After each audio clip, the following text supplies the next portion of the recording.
Hey guys, Coach N, Coach Walt here. Just wanted to put together this quick video of the backhand plays that we've been we've been practicing so hard lately. So, I just want to show you some examples of some pro guys and some big league guys that actually are doing the things that you're practicing. When I was a kid, I think the best thing to do would be to imitate the players that I admired.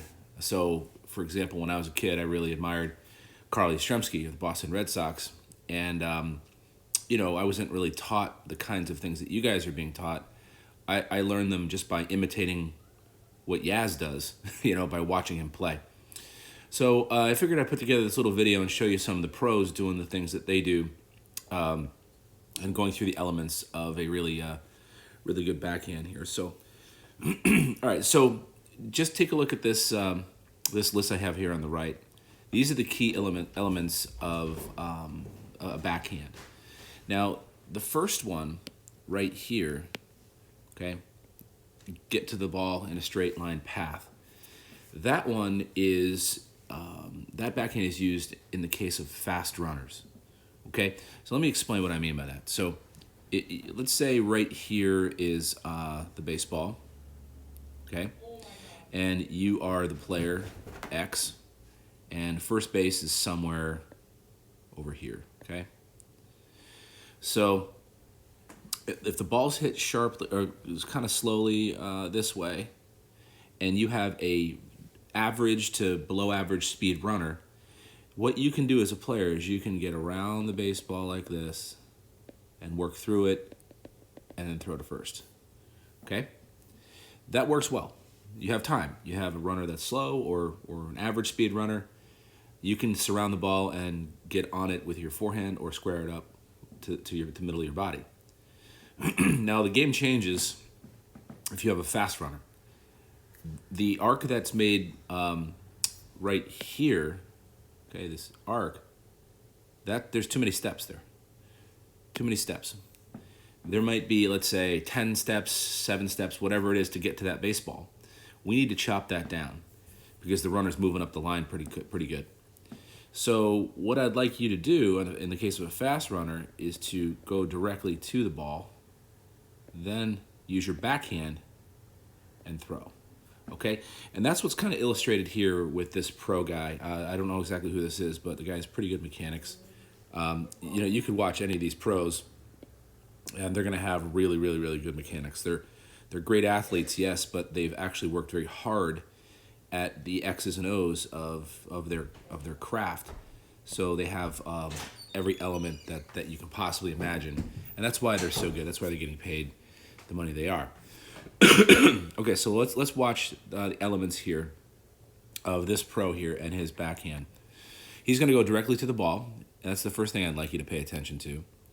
The second thing is he presents the glove early. You can see that actually right now, and as this frame is frozen right here. Right here, the glove is open, and the pocket of his glove is being shown to the ball early. One of the things that young players do is they'll have a tendency to not do this, not present the glove early, and they flash their glove at it late, and that causes your hands to be stiff and hard and reach for the ball, and that's where errors happen. When you present the glove early like this is a case where if the ball does take a little bad hop, you can react to it. This is what we call having soft hands. You can actually feel the ball cleanly when the glove is presented early. Okay, so present the glove early. The second thing you'll see this pro doing is working from the ground up. Okay, he'll get down and then work up to the ball because you can make adjustments much better that way than going down to the ball. This is, in my opinion, this particular element right here, working from the ground up, is the essence behind having soft hands. You can cushion the ball, you can react to the ball. You don't want to be tense and your arm stiffened out. You want to have some bend to your arm so you can make those fine little small adjustments on that last hop that you're going to try to get. Okay, that's what we call having soft hands. Also, you're going to see this pro with his glove out in front.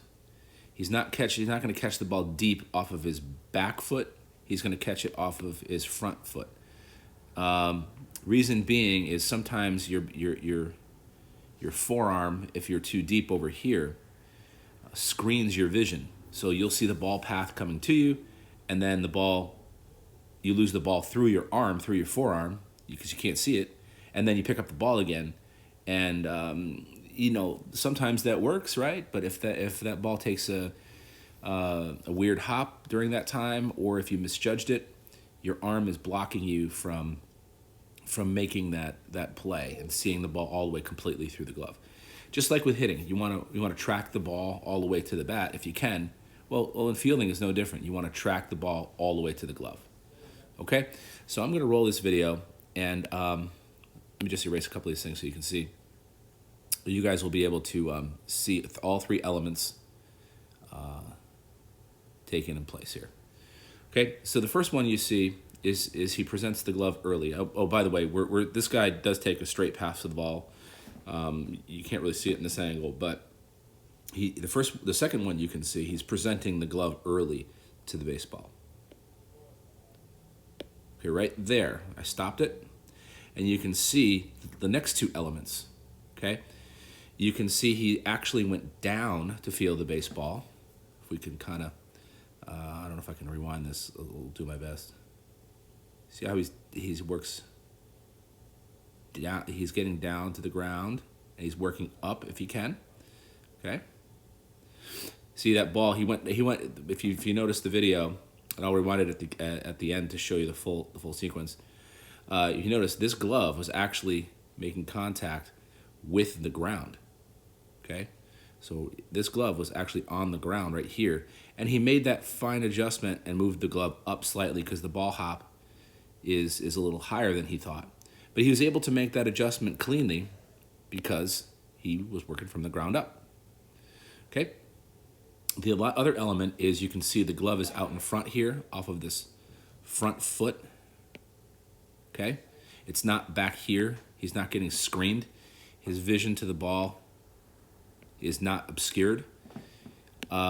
He's doing a really nice job to get the glove out in front. Okay. So let me rewind this and show you the full sequence, and you can kind of see it for yourself. It's perfect. Okay?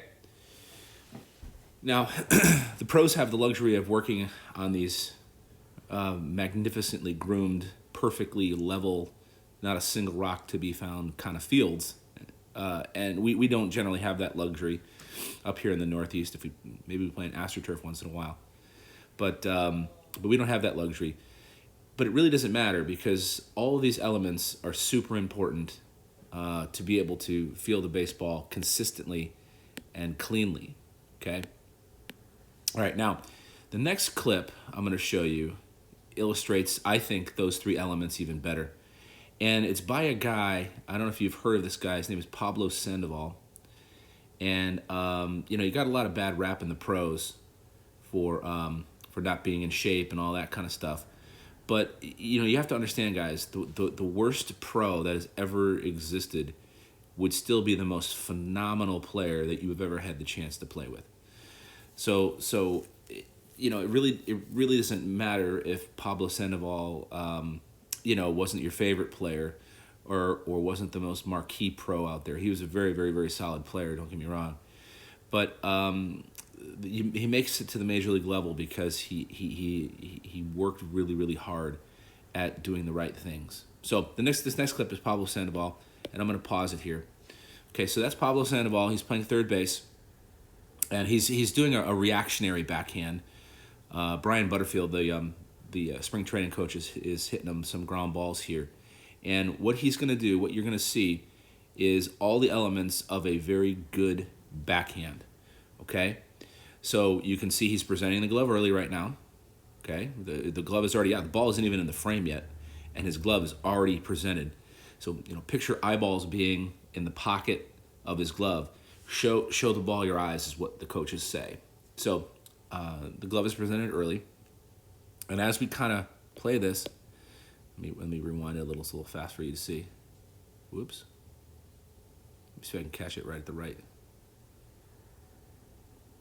I'm having a hard time with this. Let me see if I can just get this correct here, guys. This is a little difficult for me to do. All right, there. This next one is he puts the. I'm trying to capture this frame where he puts the glove directly on the ground. There we go. Oh, that was a decent shot. But I can't really capture it here. But what you'll see is he actually puts the glove on the ground right there. That's a good shot of it. Okay. So the glove is low. He's going to work from the ground up. The ball, like the glove right here, is an inch or two above the ground, and even in other shots, it actually is on the ground. And you're going to notice this ball takes a little bit of a hop up, and he brings his glove up to the ball, and he cushions it by actually having his forearm move a little bit up and in. That's what we call soft hands. Okay, so I'm going to play it through here. You see how that that ball took a hop up, and he took his glove off the ground and moved the ball up, and his forearm moved into position by softening the blow, softening the ball. Perfect. He did work from the ground up. That was really good. And of course, you saw the glove that was out in front. Okay? Now let me just show you this sequence all the way through. I wish I could capture this in slow motion. See that? Let me show you one more time. Perfect. Okay? He did all those elements. And that's what he's doing in spring training here, is he's working on all three of those elements at third base. This applies at second base, first base, any infield position you can think of. This is the right way how to field the ground ball. Okay, now the last clip I'm going to show you is Nolan Arenado. And in my opinion, he's the best fielding third baseman. Actually, probably I think he's the best third baseman, period, in the big leagues, hitting and defensively. But he, you know, as good as he is at the plate, he's even better in the field, and it's because he worked really, really hard. So when I show you these clips, he really over-exaggerates, and he does a great job, actually, of presenting the glove early. You're going to see that throughout his workout here. He also works from the ground up really well, and you're going to see that in the backhands he's taking. So I want you to kind of watch his work, and you're going to see all those elements, and we're going to stop it a couple of times and try to see those three elements in his work. Okay, so I'm going to play.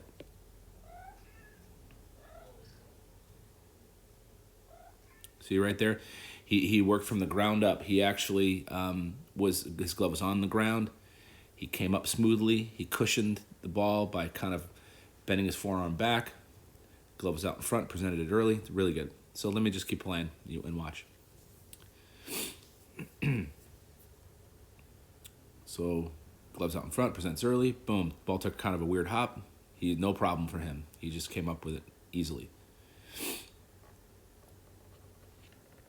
Beautiful, right? Out in front, cushion the blow. Beautiful. That play was kind of a athletic play, but all those three elements were still there. Present the glove early right here, the ground up, take your step. Okay, so it doesn't matter if you're at the Little League level or at the MLB level, these concepts, these principles of the backhand, and just in general of good fielding, really ring true. You can see here in spring training, Nolan Arenado is working really hard at doing all those things. He is a very gifted athlete, and that's why I chose him to show this clip so you can see those three elements. So hopefully this helps. You know, let me know if you needed any help with this. We can hit some extra ground balls to you and things like that. It's going to take a lot of work to get to a level where you feel comfortable with this, but I want you guys to start trusting your hands, especially your backhand. Okay? All right, everybody, take care.